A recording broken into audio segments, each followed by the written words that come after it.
How's it going, guys? Welcome back to the channel. I'm glad that you're here. Today, we're going to discuss my favorite games of all time. The top 5, to be precise. They're not going to necessarily be in any order. I love all 5 for different reasons. And of course, I think it's worth noting that these 5 won't necessarily be your 5, right? I definitely think one of these picks in particular could be considered a weird one to some. These have sat as my top 5 for over a year at least. Typically, this is actually a kind of icebreaker I use with people. I often ask people what their favorite games are, if they're the kind of person that obviously plays games, and I'll typically share my 5 and they would share theirs. The mentality I had setting these 5 was inspired by Scott the Waz's video on Desert Island Gaming. What this means is that if I'm stuck on a desert island for the rest of my life, I could play these 5 games and be perfectly happy. I will never play anything else. These games are all that I will know, all that I will have to pass the time,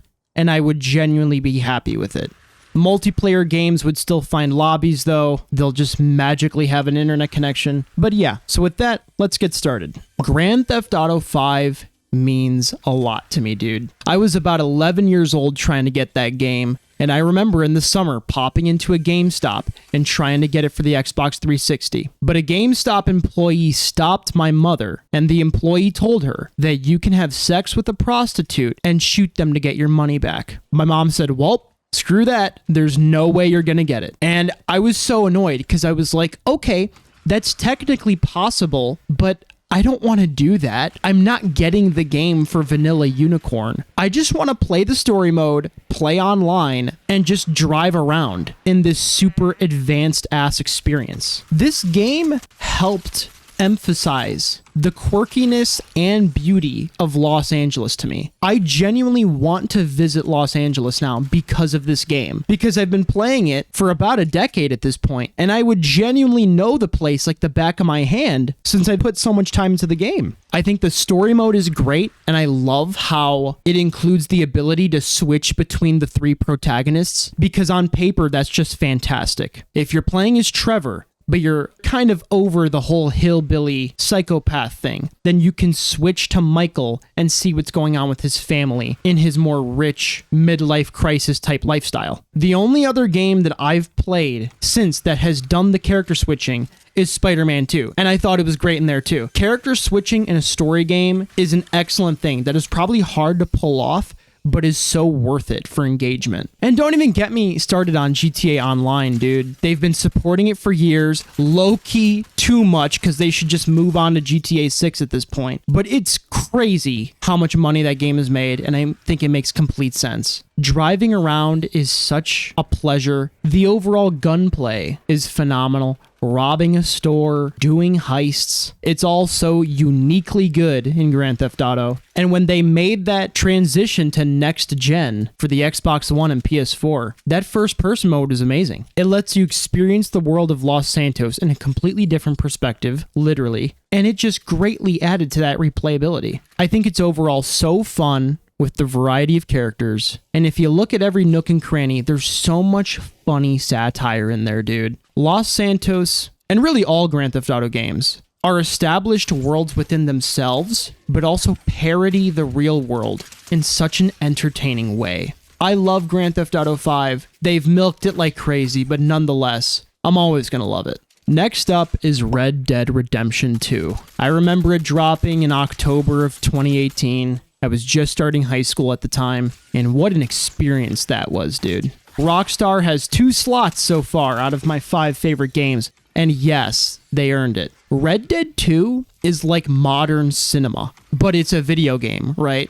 It's beautifully handcrafted storytelling in a more engaging format. Video games are harder to make and more time-consuming to make than movies, but I think it's so worth it for storytellers to share their experiences, to tell their stories in this format as opposed to films, because the engagement level is insane, and I think in our current time, it's unbeatable. Continuing with the story, I think Arthur Morgan is one of the best protagonists in pop culture, period. I know that's a very extreme thing to say, but you spend so much time with the character. He's a good man, a good male role model, I would say. At least as good as he could be with him being a cowboy from 1899. But the game has that same rockstar quality that you know and love. The graphics are as excellent as they possibly could have been at that time. Everything mechanically feels excellent. I believe the shooting is good. I believe riding horses is good. Just walking around and navigating the world excellently translates what I want to do in my brain to literally doing it in the game pretty dang well. Red Dead Online? I don't love that one so much, to be honest. That game should have heists similar to Grand Theft Auto Online. That game should have farms and houses for you to buy. I would go as far as to say that it should have a very, very old-timey car just to get around a bit better. The story mode is perfect for how it is, but with Red Dead Online, you don't care so much about immersion. You just want to play with your friends. Therefore, I think breaking it a bit and having, a wacky old-timey car would have been a good call for that game to have. But yeah, the acting performances in that game were insane. I think it was cool how the honor system would affect the ending of the main character's story. And also, it was a great prequel to the original Red Dead. It set it up really nicely, and it showed how that world came to be. But what really stuck with me for that game, and what messed me up for a whole week after I finished it, is Arthur Morgan's story. He was such a good man. He was so important to that posse. But when the man passed away, he was never brought up again since. He was forgotten in time. And I think that's a very human fear that we all have, being forgotten. And unfortunately, Arthur Morgan was forgotten in a sense. He never is brought up in the original Red Dead, the events that take place after the second game. And realistically, that makes sense because the character didn't exist. But in their world, not talking about him was a way of coping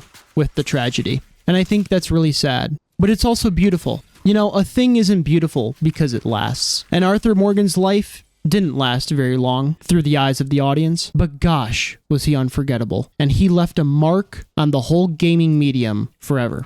I love Red Dead Redemption 2, and I love Arthur Morgan.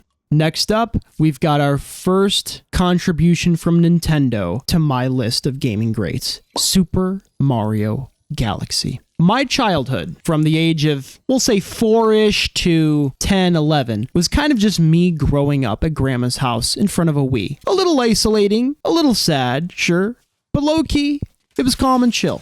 I loved that Wii, and I loved all the games I had on it, and this was one of the most important ones. Super Mario Galaxy is the story of a plumber traveling through space to save a princess from a giant turtle man. It's so out there, but Nintendo made that feel right. And not only did they make it feel right, they made it feel amazing, like a saga. I could be bouncing around like a freaking moron in that game, but that game's soundtrack elevated it to a whole new level, making something that could appear random and goofy and strange into something that was meant to be a destiny. I love the game's hub world of Rosalina's observatory and how it felt like home. Rosalina as a character, being a mama to the Lumas, was really cool, and I liked the vibe that she brought to the game. Her storytelling sessions later on in the game were magnificent, and of course, with Nintendo being Nintendo, the gameplay was amazing. Always fighting wacky bosses, essentially every other level, and creativity was brimming in this project. The worlds of the game, known as domes, were crafted really well because it wasn't like a standard Mario project where World 1 is all grass levels. This game completely spiced things up, always had a great variety in every dome, and I loved it because I didn't get sick of a certain theme. One level could be a beach, the next could be a spooky mansion with Luigi. It was kind of hard to get bored in this game. If you keep spicing it up, you're gonna keep me engaged. I thought the amount of content in the game was excellent with 120 stars to get, and on top of that, you could do the whole thing again with Luigi. What a game. I will love it forever. I'm totally going to introduce that game to any children I have in the future. And with that, let's move on to our next one.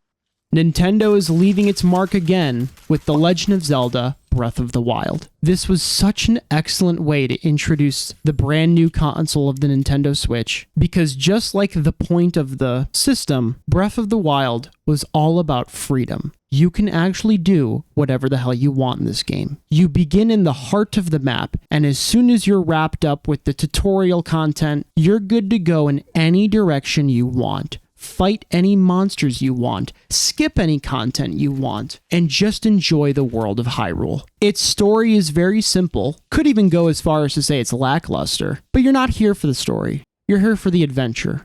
You're here to satisfy the explorer in you, discover monsters and weapons and armor sets, be a collector, just see the world for the first time. And my gosh, was that amazing. I've replayed the game multiple times. I honestly don't think any of it hit as hard as that first time though.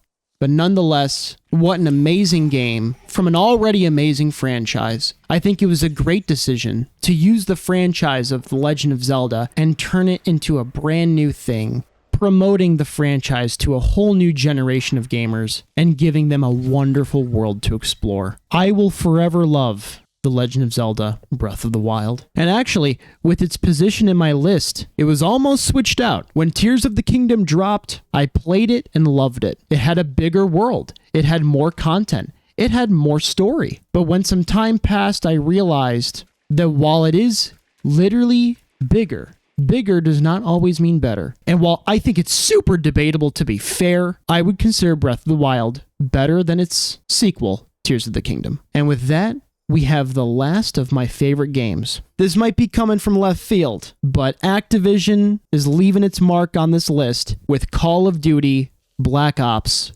3. You might be asking, why the fuck Black Ops 3? Why not one of the classics? Call of Duty Black Ops 1 is still the most sold Call of Duty ever. Gosh, did that leave its mark on gaming. With an excellent story, memorable-ass multiplayer maps, and an amazing zombies experience. Why would I not be picking that? Well, I think Black Ops 3 had a lot of content and executed most of it excellently. Black Ops 3 has a campaign.